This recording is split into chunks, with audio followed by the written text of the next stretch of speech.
Football ইতিহাসের অন্যতম সেরা কিংবদন্তি দিয়েগো ম্যারাডোনা শুধু মাঠের জাদুকরী ছিলেন না, খেলা নিয়ে তার অকপট মন্তব্যও বারবার আলোচনার জন্ম দিয়েছে। 2018 সালে দেয়া তার একটি বক্তব্য 2026 ফিফা বিশ্বকাপ চলাকালে আবারও নতুন করে ভাইরাল হয়েছে। অনেক ফুটবল প্রেমীর দাবি, 8 বছর আগে ম্যারাডোনা যে আশঙ্কার কথা বলেছিলেন, বর্তমান বিশ্বকাপে তারই প্রতিফলন দেখা যাচ্ছে।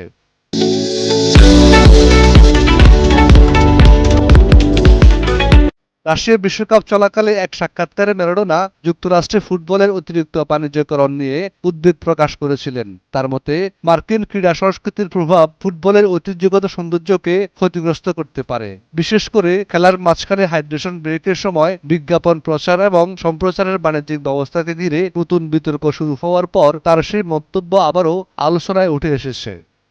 ম্যারাডোনা আরও স্মরণ করিয়ে দিয়েছিলেন, 1994 সালের বিশ্বকাপের আগে যুক্তরাষ্ট্র ম্যাচকে 25 মিনিট করে 4টি কোয়ার্টারে ভাগ করার প্রস্তাব দিয়েছিল। উদ্দেশ্য ছিল বিজ্ঞাপন প্রচারের সময় বাড়ানো।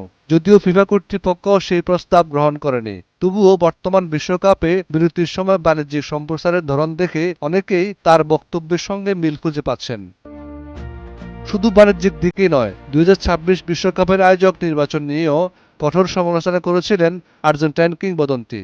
যুক্তরাষ্ট্র, কানাডা ও মেক্সিকোকে যৌথ আয়োজক করার সিদ্ধান্তের বিরোধিতা করে তিনি বলেছিলেন, মেক্সিকো এই আয়োজনের উপযুক্ত নয়। একই সঙ্গে যুক্তরাষ্ট্রের ফুটবল সংস্কৃতি নিয়েও প্রশ্ন তুলেছিলেন তিনি। এমনকি কানাডাকে নিয়েও রসিকতা করেছিলেন তিনি।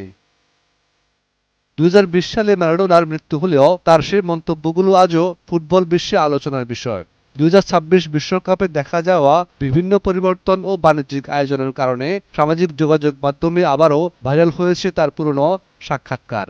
অনেক সমর্থকের মতে, সময়ের অনেক আগেই ফুটবলের ভবিষ্যৎ নিয়ে সতর্কবার্তা দিয়ে গিয়েছিলেন এই কিংবদন্তি। Desk report, 21 television.